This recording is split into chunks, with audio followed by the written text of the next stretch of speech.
you ever wake up in the morning with just an awesome idea and you had to get down into the shop and make it happen? That happened to me today.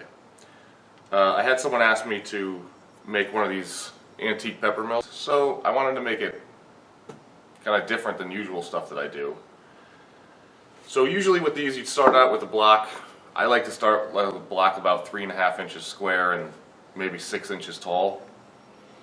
And all this is really just a conduit. I need a piece of wood that I could drill a hole in and then screw that on top of. So what I do with this piece is really completely up to me. Or you if you're making one. So this is going to be a test piece. I got a block of poplar here, and it's got some nice color in it. It might turn out okay. My idea is to saw a line diagonally from corner to corner on all 4 sides, and then inlay some kind of complementary wood in there, whether it's maple, babinga, not maple, walnut, something to give it contrast. So I got my crappy little table saw sled here, and I'm thinking that if I just line up the corners, that'll give me the right angle. So now I need to hold this in place while it gets pushed through the table saw. So to do that,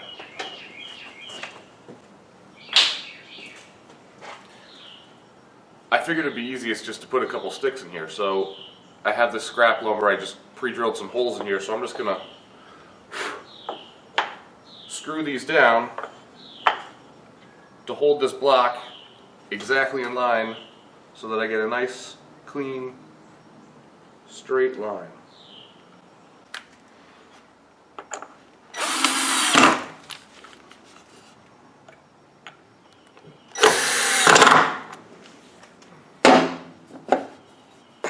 Okay, so this will hold it all square, so we're just going to run this through the table saw. I have my blade. This piece is, I think, 3 3/8. So I'm going to bring the blade up about halfway, which is 1 3/4-ish.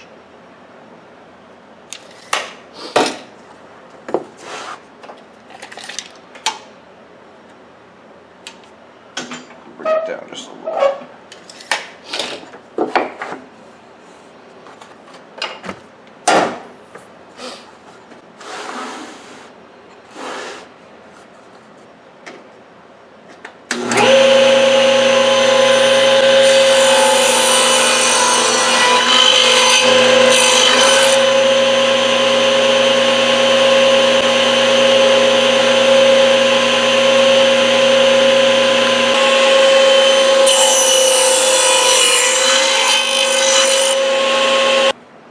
I have all these lines cut in here now. I'm kind of thinking that maybe they need to be a little bit wider.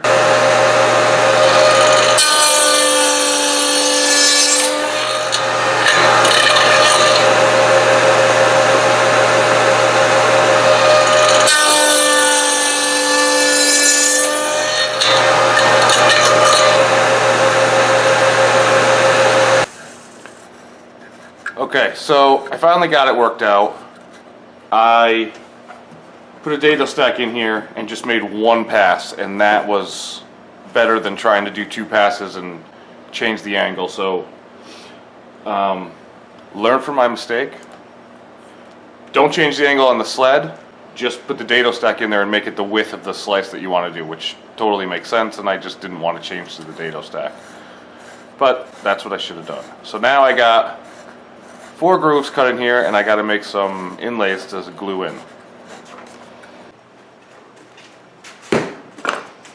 Thanks to my drum sander, which is my favorite thing, I got these down so they fit right in there. This is a piece of redwood that I had lying around, so I'm not 100% happy with how this came out, so this is going to end up being a test piece and possibly more of my designer firewood. However, I do want to see how it comes out and turns, so I'm going to finish it up. I'm just going to load this with glue and hope for the best.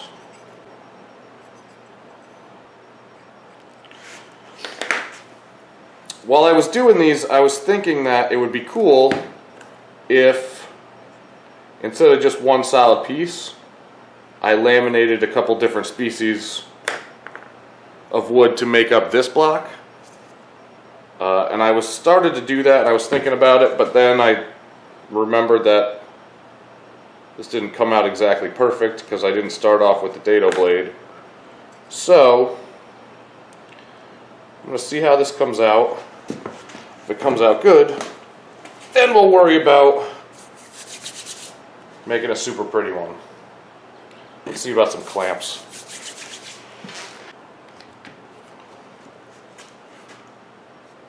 That looks awesome, doesn't it? The glue's all dry and I got it mounted on the lathe. It's one of those things that you just can't wait to see what it's going to look like when it gets turned. Lucky for you, I have fast forward. We're going to see what it looks like.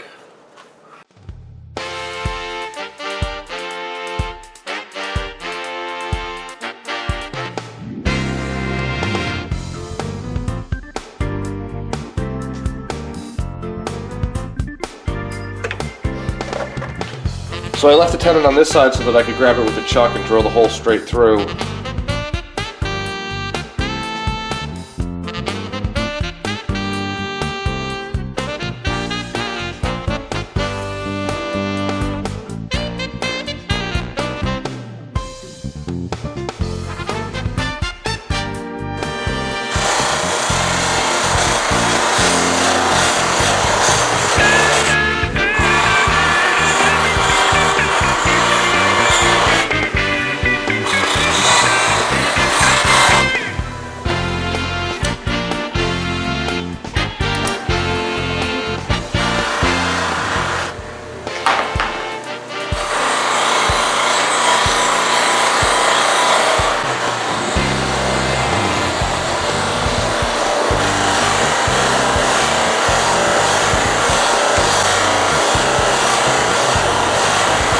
Okay, so the last step is just to screw this on. I think we've done this before.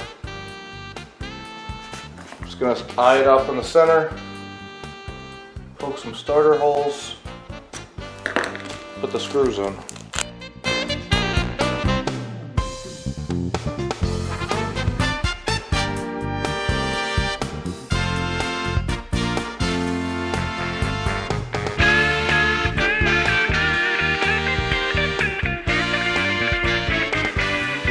You just saw me do something that I've never done before.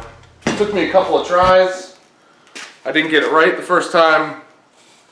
We learned some stuff on the way, like use the dado blade to cut the grooves, unless you want them only as wide as a saw blade.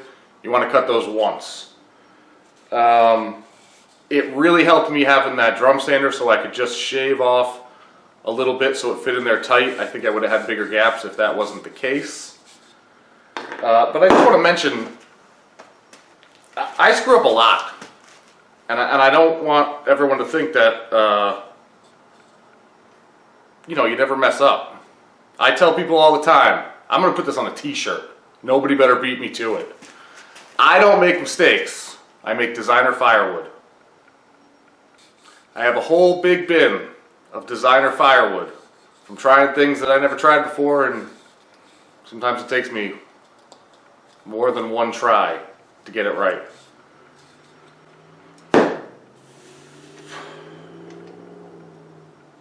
But when you get it right, you get it right.